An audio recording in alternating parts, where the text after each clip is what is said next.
It's an engine that makes sense, but we've got something more exciting in mind. That's this week on Motoring 2003.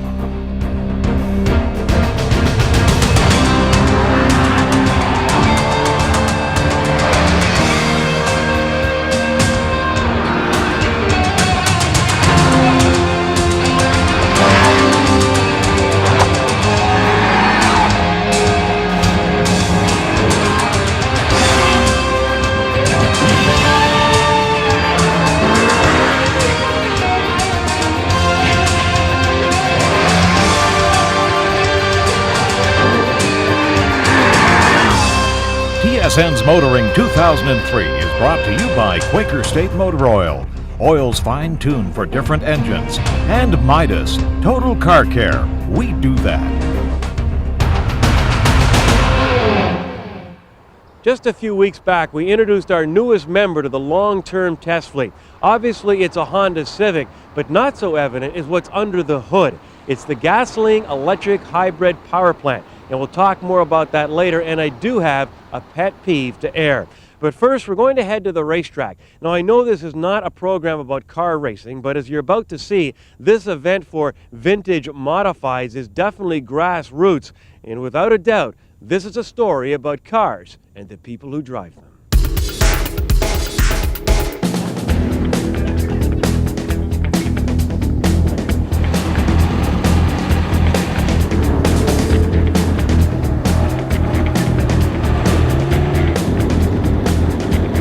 Tonight the infield rule will be in effect because there's so much water in the infield. You put all 4 tires in the infield, you stay in the infield. Have fun and stay warm. The cars in the Canadian Vintage Modified are pre-1948 coaches and coupes. From the window up, they're original bodies. From the window down, we hang aluminum on them. Underneath are actual race car frames, race car suspensions. They all run leaf springs, and the engines are up to a maximum cubic inch of 255. They run about 350 horsepower, 2,300 pound cars. They run pretty fast. At Flamborough here, they'll run about 90 mile an hour at the end of the straightaway. Cayuga Speedway, we'd hit about 120 miles an hour at the end of the straightaway. I've learned that these cars are so far lots of power, a lot different than your normal street car, handling wise, and they're just quick.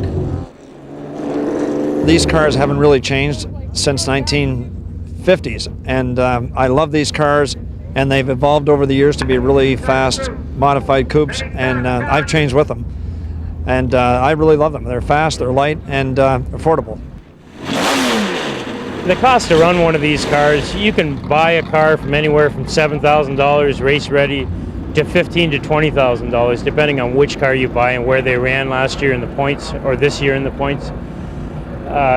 Your weekly expenses are $130 to $150. That's your travel expenses, your fuel for your truck, fuel for the race car. You still have to put your engine and your tires in there, but in any race division, you're going to have to do that. So just from a traveling point of view, it's relatively inexpensive to run these cars at the speeds that we run. We have a broad cross-section of people, not only in male and female and age from 16-year-old to 57, 58-year-old, and we allow 14-year-olds to race. And we have seen 14-year-olds, and we have professional men here that are doctors, chiropractors. I'm a service manager at a Ford car dealership, and we have mechanics, and we have people from all different trades. My car's pink. It's a 33 Plymouth Coupe. I run a 250 Chevy engine. It's got Tweety on it, actually. Tweety and Sylvester. I always loved those little cartoons as a kid, so I grew up with them. So they're on my car. I still grew up with the Barbie dolls, but I actually got into racing because I wanted a go-kart to do my paper route. And my dad was like, well, if you're going to get a go-kart, you might as well race it. So I did, and then it moved on to this.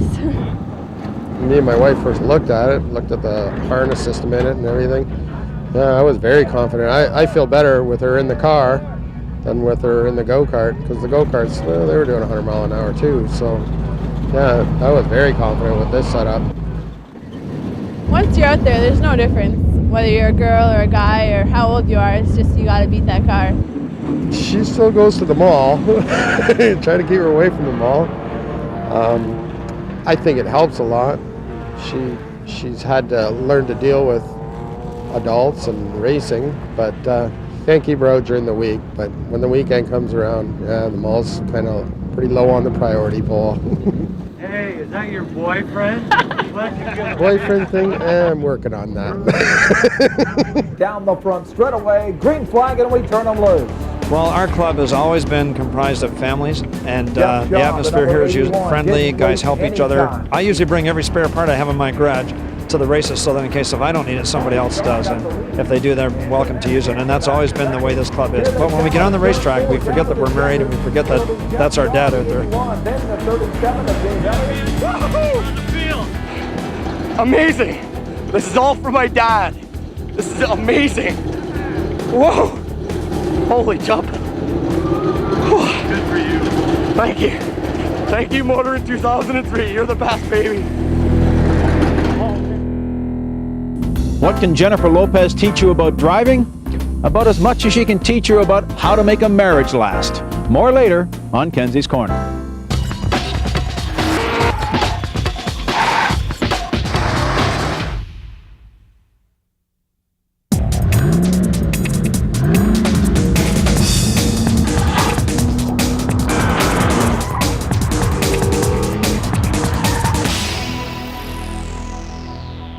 If black cars look better in the shade, some cars look better dirty than when they're clean.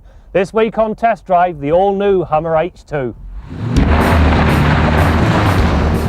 The H2's design is faithful to the original Hummer right up to the two large hood stays. On the original H1, they were used to attach the parachute needed for a military drop. In the case of the H2, they simply allow you to pull the hood forward to gain access to the engine. The design is also much more city-friendly. While still very wide, it is very much more manageable, and the sight lines around the vehicle are surprisingly good given the small greenhouse. Likewise, the new Hummer's motivation takes a turn for the better, at least in terms of refinement.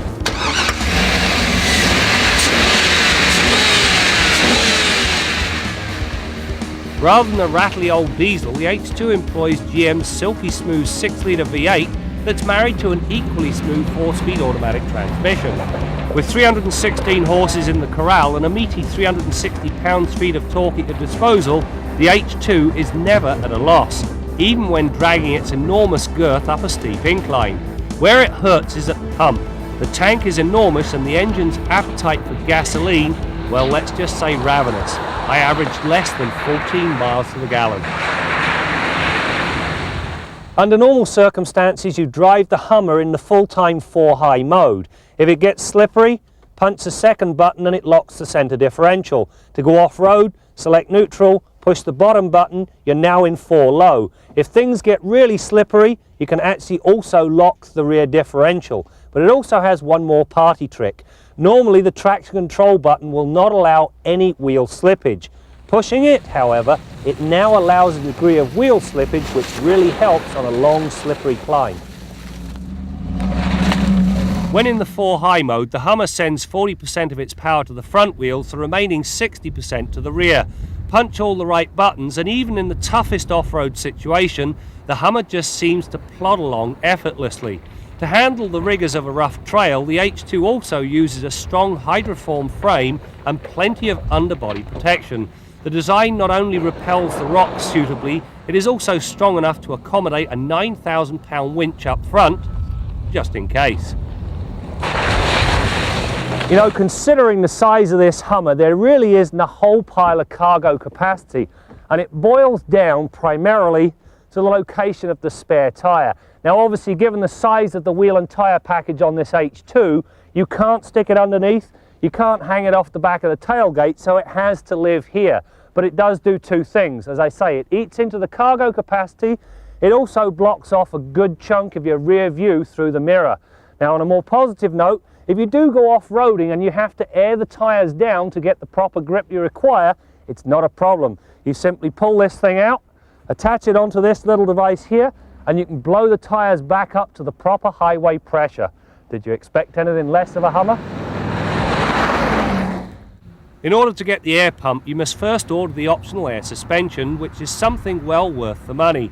It not only includes the pump and automatic load levelling, it allows the rear end to be lifted by 2 inches should the need arise.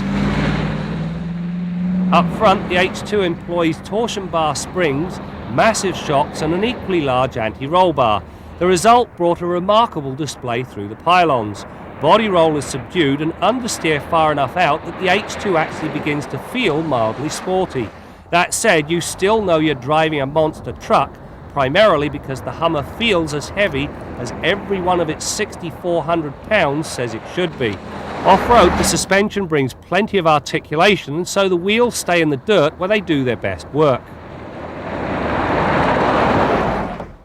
You know, when you climb aboard the new H2, things couldn't be more different from the original Hummer, aside from the hike up to the driver's seat. To begin with, the engine sits under the hood and not between the passengers, so that means you can hold a normal conversation. You also get all of the creature comforts you could want, up to and including heated leather seats. You also get a decent radio, but where the H2 falls down is with the climate control system. Rather than blowing warm air on your feet, it blows you on your shins. So in winter, you can look forward to having blocks of ice instead of feet. A large set of disc brakes and a 4-channel, 4-sensor anti-lock system put a pretty good halt to things, with a panic stop from 80k measuring just 114 feet. The drawback is the horrible pedal feel during hard braking. Under these conditions, the pedal feels as though it's about to drop to the floor. Thankfully it doesn't, but that does not make the feeling any more reassuring. The reason is simple. GM used pressure from the power steering to help the driver rather than the usual vacuum booster. Given the choice, I would dump the Hydro Boost and go with a conventional setup. This new Hummer H2 is everything the original was not, but that doesn't mean it gives up anything because it's still exceptional off-road. In short, if you are what you drive, this thing makes you a very interesting extrovert.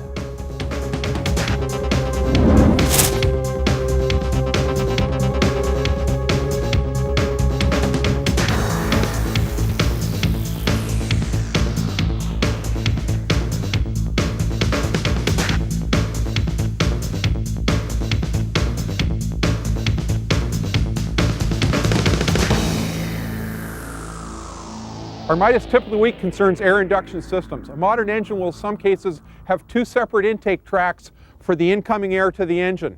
In many cases, in a vehicle like this one, for example, there's a plastic channel inside this right front fender that ends up over here. Then the intake air passes through this silencer that muffles the intake roar and then into the engine here. Now, by taking air from ahead of the radiator up here, it's much cooler, denser air, and the engine makes better power during those hot summer months. Now, the second path the air intake can follow is through this heated channel right here.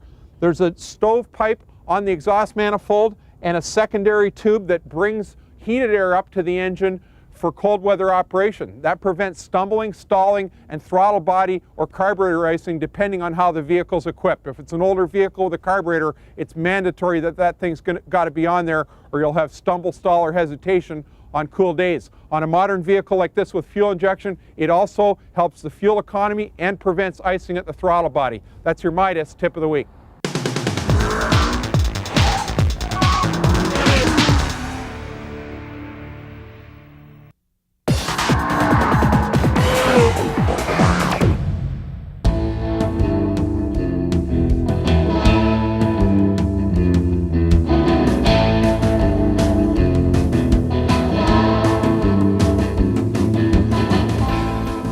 We think that this is a very emotional car. We think that with the new Beetle, when people looked at that car, they simply smiled. When we introduced this car, we noticed that we not only got the same smile, but we were able to smile back. It's easy just to chop off the roof and say you have a convertible, but at Volkswagen we're very concerned about lots of issues, specifically safety issues, the stiffness of the chassis, and it took a lot of engineering to get those things to our standards. I think this is one of the smart things that VW has done with the Beetle. I think it has a lot of the successes with this configuration that the regular Beetle did not. It opens up the back seat. in this and makes it into a fun car. It conveys the spirit of the styling very well, and in some cases I think that the Beetle convertible is going to be a more popular car and a more memorable car going forward than the new Beetle was. The transmission choices as we have them today is a 5-speed manual transmission and then a 6-speed automatic transmission, which is new to Volkswagen in this market with a Tiptronic feature and is something very unique and rare in that class of a vehicle at that price point, and especially in the convertible. Initial impressions of the new Beetle convertible are very good. I'm very surprised. The torsional rigidity of the vehicle is very good. The driving dynamics of the car are very good. It's evident why Volkswagen took a little while longer to bring this car to market, because they've really done a good job. The price, as you saw this morning in Canada, is just over $29,000, and the sales target for the first couple of years is in the 6,000 to 7,000 car range, and we think that that could even be on the light side.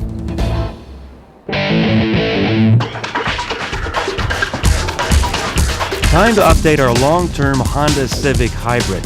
Now from the outside it looks like a regular Civic LX. But under the hood it's a different story. The Civic is powered by the 1.3-liter 4-cylinder engine, but it's the integrated motor assist that returns miserly fuel economy without sacrificing performance. The gasoline engine always powers the Civic, producing 85 horsepower and just 87 pounds-feet of torque.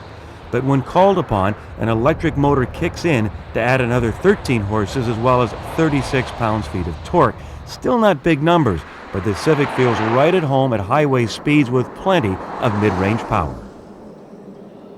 Now I do have a pet peeve, and that concerns the trunk. Not what's inside, because it's huge. It's getting into the trunk that bugs me. You see, this trunk doesn't have a latch, and you can't access the trunk with the remote. So the only way to get into it is either inside with the lever or with a key. Now it may seem like a small thing, but when you're living with a vehicle like this day in and day out, and when you consider the trunk is nothing more than a fifth door, it can be really irritating. So maybe it's something that Honda and I think other manufacturers should make standard with their vehicles. All right, let's head to the Quaker State Garage and join Bill Gardner. Well, Brad, it might be convenient to have a release back there, but you know what? If there was one and it wasn't lockable, somebody'd get in there when you were sitting at a traffic light and steal your 8-tracks. Anyhow, we've got some email this week from one of our viewers, Francisco Tobias, and he asked a question. He says the check engine light on his 95 Neon keeps turning on and off. Brought this up to his mechanic but could see nothing wrong with the car. Does the sensor have anything to do with this? Please give me your opinion. Now, first of all, the neat thing about the check engine light on modern cars is that if the problem is transient or momentary, in other words, it goes away and it's just there once in a while, the light will come on while the problem is there, but the light may go out. Now, when the light comes on, it also commits that problem to memory. It assigns it a code and commits it to memory. So if the problem is transient, you can take the car into a mechanic, they can retrieve that code and then go to the flow chart that applies to that code, and that'll help them pinpoint the problem. In most cases, it's not going to tell you exactly what's wrong with the car, but it will tell you which one of the many sensors, by the way, the problem could be with. And he mentioned, could the sensor be the problem? Modern car has a number of sensors which are all inputs to that computer, and if any one of them is open-circuited, shorted, or out of tolerance, it's going to turn that engine light on and assign a code to it. Till next week, I'm Bill Gardner for Motoring 2003.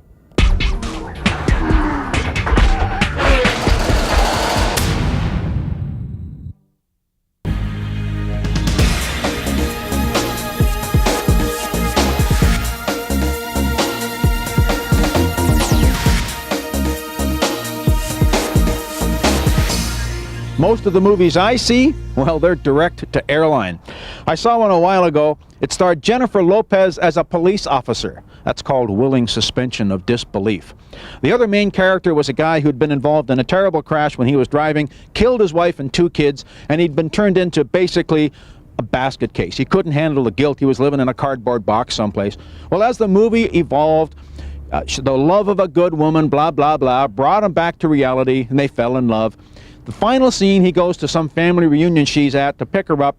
They decide to drive off into the sunset together in her Jeep, and he decides for the first time since the crash, he's going to drive, so she gets into the passenger side of her car. A little male chauvinism, but never mind. The big deal is, here they are, he's just killed 3 people, she's a police officer, they're driving away, not a seatbelt in sight. What's going on with that? It's like some of these TV commercials. You see cars spinning around or rocketing through neighborhoods and so on. There's one that Subaru's running in the States, which to their credit they do not run in Canada. What kind of message are they communicating? Even that clever Subaru ad where they show the snowy car pulling out of the parking spot and the other car pulling in, the implication being only Subarus can get through the heavy snow. It's a great idea. Why is the car still covered with snow? Why didn't they clean it off before they pulled out?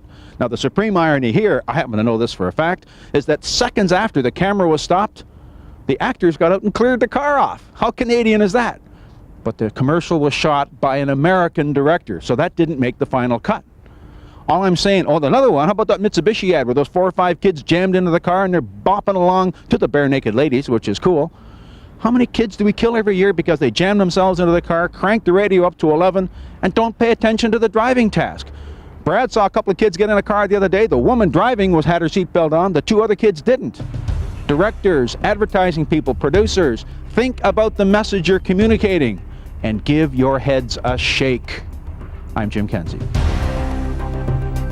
We're out of time for this week, but before we go, I want to remind you of our upcoming 1-hour Car of the Year special. Now check out our webpage at motoringtv.com or click in tsn.ca and cast your vote on all our nominees. Now all the information is there, including our email address, where you can send us your vote for Car of the Year overall. Now, if your pick matches Motoring's pick, your name will go into a hat, and the eventual winner will spend a day at the annual AJAC Test Fest, where all the keys will be available for every brand new vehicle for the model year 2004. We'll announce the winners on that Car of the Year special. So stay tuned for more as we continue to bring you more stories about cars and the people who drive them.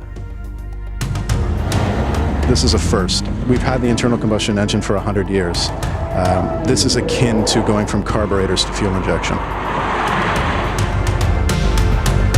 TSN's Motoring 2003 has been brought to you by Quaker State Motor Oil, oils fine-tuned for different engines, and Midas, Total Car Care. We do that.